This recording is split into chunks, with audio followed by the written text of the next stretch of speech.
All right, you guys, what is going on?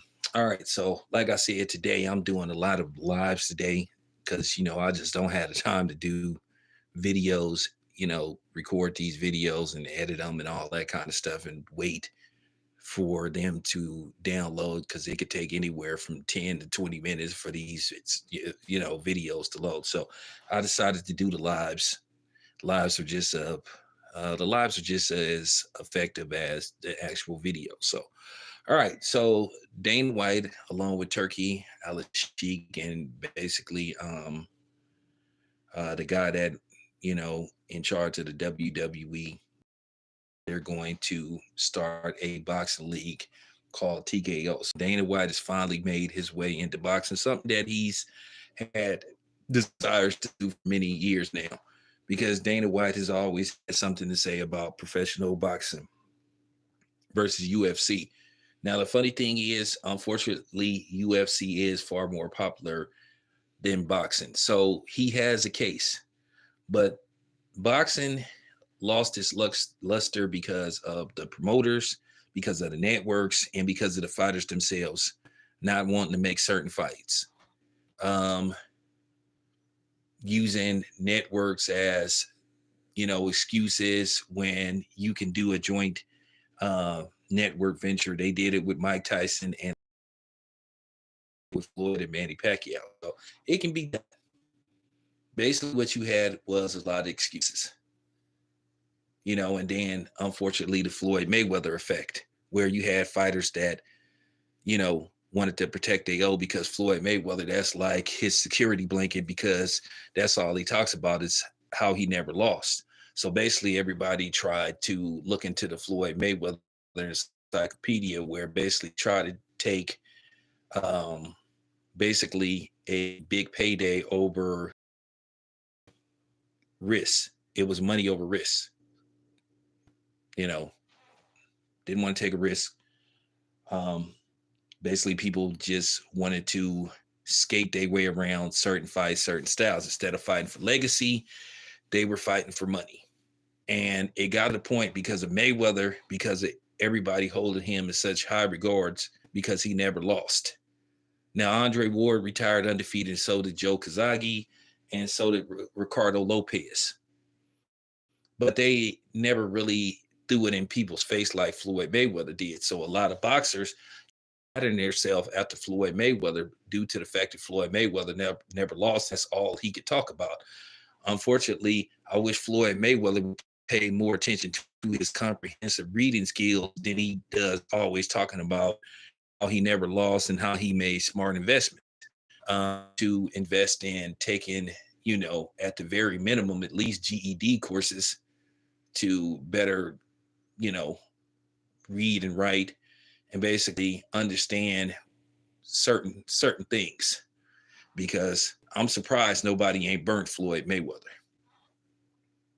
I don't mean like burnt like what I'm talking about, burnt, but burnt him as far as you know beating him out of bread, which I'm probably sure it has happened. But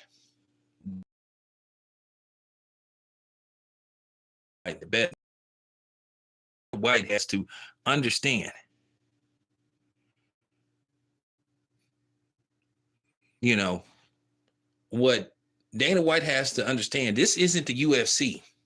This isn't, because we've heard for years about the UFC shamefully underpaying their fighters, their top fighters. And I do think we got to a point in boxing to where if a fighter loses one fight or even two fights, it's over for him. And I think we got too fixated on that.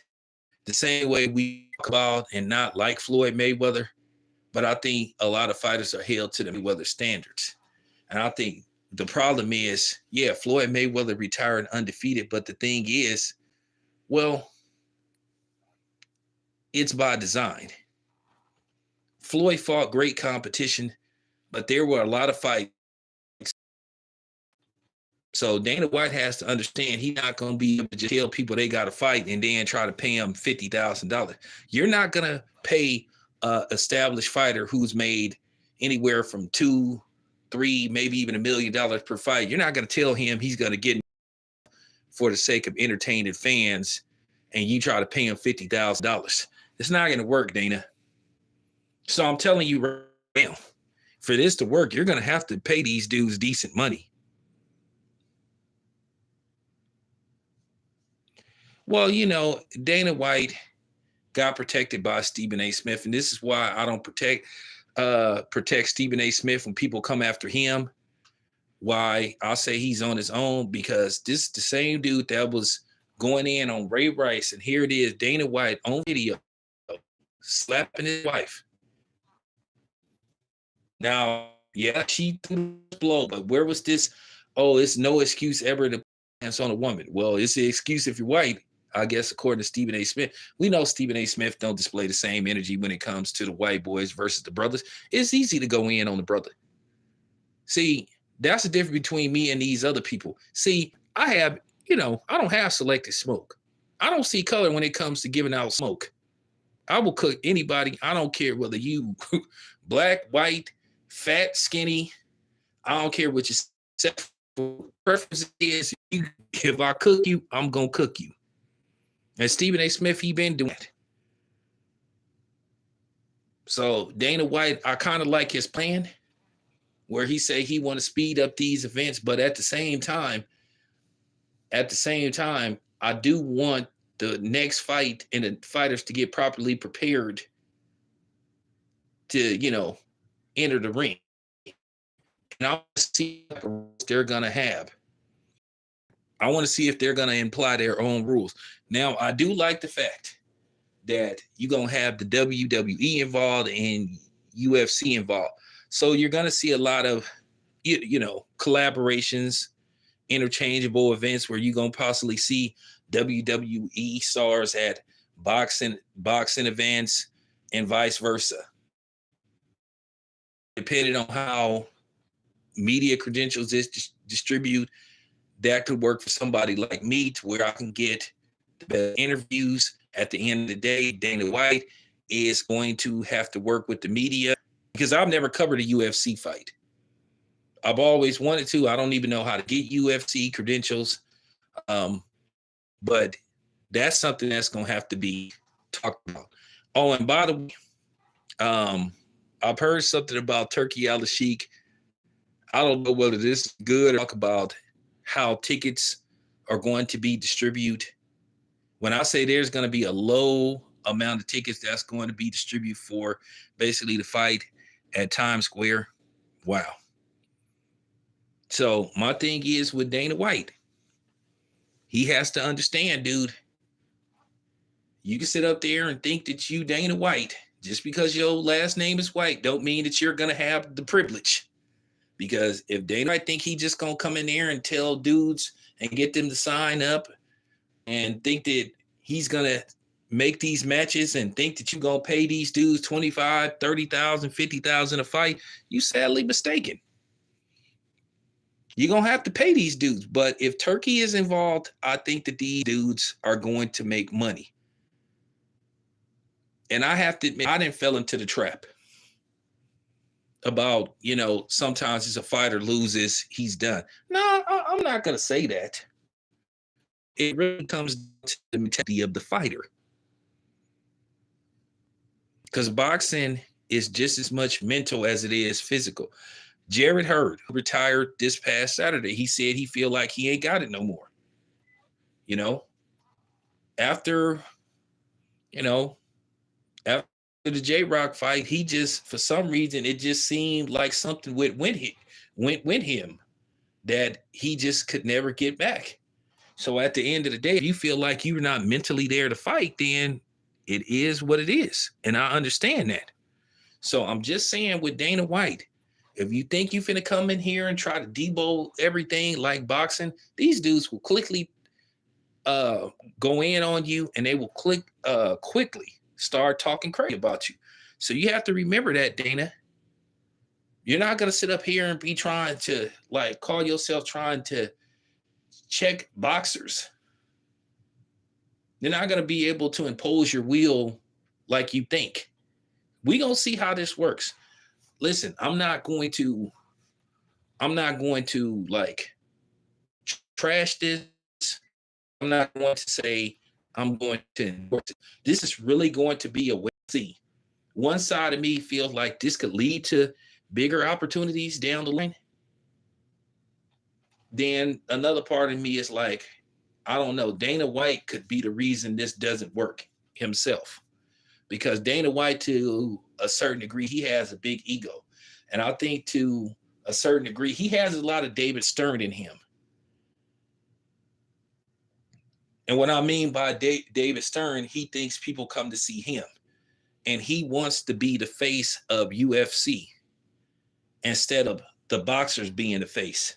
That was always the problem I had with David Stern. He act as if people came to see him all the time, and that wasn't the case. So we're gonna have to see. Yeah, that's funny.